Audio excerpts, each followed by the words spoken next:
তারুণ্যের প্রথম ভোট ধানের শীষের পক্ষে হোক, এই চেতনাকে জাগ্রত করতে এবং তৃণমূল বিএনপিকে সুসংগঠিত করতে বিএনপির ভারপ্রাপ্ত চেয়ারম্যান তারেক রহমান ঘোষিত রাষ্ট্র কাঠামো মেরামতের ৩১ দফা বাস্তবায়নে কিশোরগঞ্জের কটিয়াদীতে লিফলেট বিতরণ ও গণসংযোগ করা হয়েছে।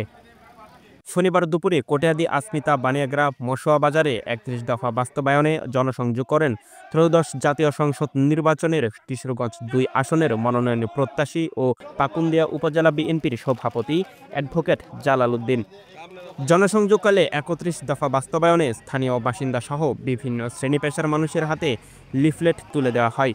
এ সময় অ্যাডভোকেট জালাল উদ্দিন বলেন, ভারপ্রাপ্ত চেয়ারম্যান তারেক রহমান সাহেবের সাথে বলেছে যে ফেব্রুয়ারি জাতীয় সংসদ নির্বাচন দেবে এবং বিএনপিও ফেব্রুয়ারিতে নির্বাচনের জন্য প্রস্তুতি নিয়েছে। আমাদের এর মধ্যেই প্রার্থী ঘোষণা করা হবে ইনশাল্লাহ। আমিও একজন মনোনয়ন প্রত্যাশী। আমি আপনাদেরকে নিয়ে জনগণের মাঝে এই জাগরণ সৃষ্টি করতে চাই। প্রার্থী যেই আসুক, সে যেই আসুক, আমাদেরকে এই লড়াই এই নির্বাচনে জিততে হবে, আমাদেরকে রাখতে হবে।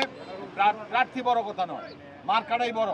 মার্কা নিয়ে যে আসবে, আমি আসলে আমি, আর যেই আসে আমিও তার পক্ষে কাজ করব। এইটার জন্য প্রস্তুতি দিতে হবে। ঘরে ঘরে মানুষের কাছে আমাদের মেসেজ পৌঁছে দিতে হবে। তারেক রহমানের ৩১ দফা প্রত্যেকটা ঘরে পৌঁছে দিতে হবে। আমরা যেন ঘরে বসে থেকে রাজনীতি না করি। আমাদের এই প্রতিপক্ষরা প্রত্যেকটা মা বোনদের কাছে, প্রত্যেকটা নিরীহ মানুষের কাছে এরা টিকিট ব্যবসা শুরু করে দিচ্ছে। এইটাকে আমাদেরকে খেয়াল রাখতে হবে। এই যে মিথ্যা প্রলোভন দিতেছে, বেহেস্তের টিকিট বিক্রি করতেছে, বেহেস্তের টিকিট বিক্রি এই রাজনীতিতে নাই, এই নির্বাচনে নাই। আমরা যেন বসে না থাকি। প্রত্যেকটা জিয়া সৈনিক তারেক রহমানের নির্দেশে, খালেদা জিয়ার নির্দেশনা নিয়ে আমরা যে রাজনীতি করতেছি, অচিরেই আমাদের ভারপ্রাপ্ত চেয়ারম্যান বাংলাদেশে আসতেছেন।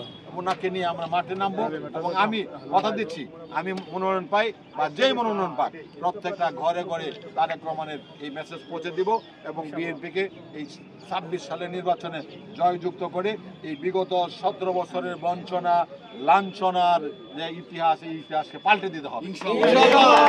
এ সময় স্থানীয় বিএনপি ও অঙ্গ সহযোগী সংগঠনের নেতৃবৃন্দ উপস্থিত ছিলেন।